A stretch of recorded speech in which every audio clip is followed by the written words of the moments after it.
Hey everyone, welcome back to the channel. If you're anything like me, you've probably got pumpkins on the brain and a serious craving for candy corn. That's right.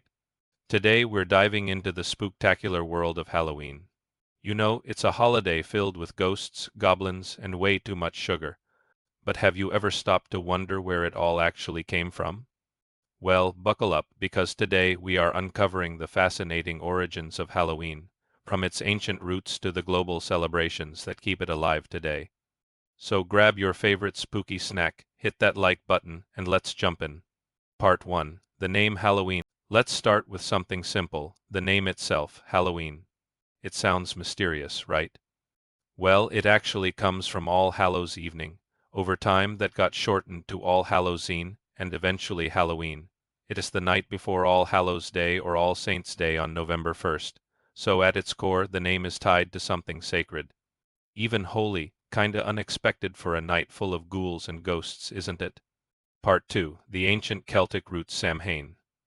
Now here's where things get really interesting. Long before trick-or-treating or pumpkin carving, there was Samhain, pronounced Samhain, a festival celebrated over 2,000 years ago by the Celts in Ireland, the UK, and northern France.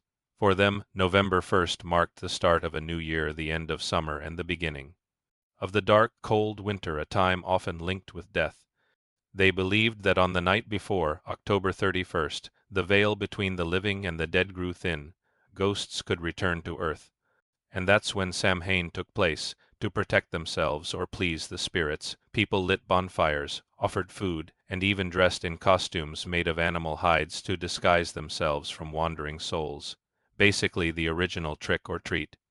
Part 3. How Christianity changed things. So how did we go from sacred Hallows Eve to scary costumes and haunted houses?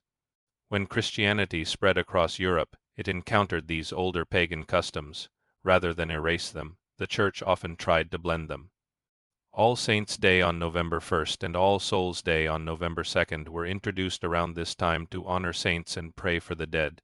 But the old Samhain traditions, they didn't just vanish. They evolved costumes, bonfires, the idea of spirits walking the earth, all carried forward and transformed. Over time, dressing up shifted from warding off evil to celebrating it, turning fear into fun. And just like that, Halloween became the playful mix of ancient ritual and modern revelry we know today. Part 4. Around the world now, you might be wondering, is Halloween just an American thing?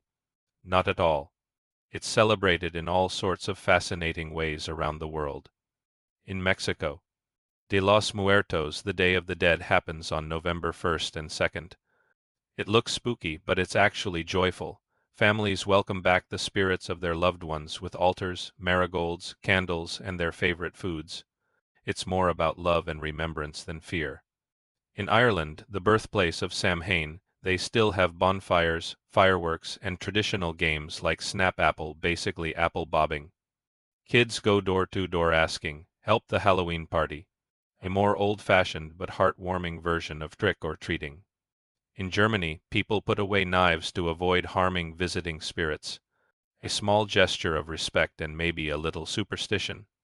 In Hong Kong, there's the Festival of the Hungry Ghosts, where people burn paper money and offer food to wandering souls. And in Japan, while Halloween isn't traditional, Tokyo now hosts some of the most creative Halloween parades on the planet, with costumes that are basically walking art pieces. Pretty amazing how a single theme honoring or facing the dead appears in so many different cultures. Part 5. Halloween icons and legends. Of course, no Halloween would be complete without its spooky icons. Ghosts, vampires, werewolves, and monsters like Frankenstein's creature all come from centuries of folklore and literature that explore our fears and imaginations. Whether it's the Headless Horseman haunting Sleepy Hollow or the eerie Bloody Mary mirror legend, these stories make Halloween thrilling. And then there's the humble pumpkin. Originally, people in Ireland carved turnips to make lanterns. Inspired by the tale of Stingy Jack, a man who tricked the devil and was doomed to wander the earth with only a glowing coal inside a carved turnip to light his way. When Irish immigrants hit America, they discovered pumpkins bigger, brighter, and way easier to carve. That's how the jack-o'-lantern came to life. Conclusion. So as you can see, Halloween isn't just about candy or costumes. It's a beautiful tapestry woven from ancient Celtic rituals, religious observances, folklore, and modern creativity. It's about confronting fear, celebrating life and death, and connecting with one another, all in the spirit of fun. Halloween bridges the past and the present, letting us step into mystery, magic, and a little bit of mayhem for one unforgettable night.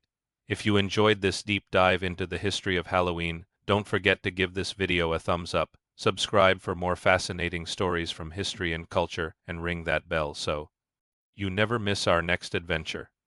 Thanks so much for watching and have a spooktacularly safe Halloween.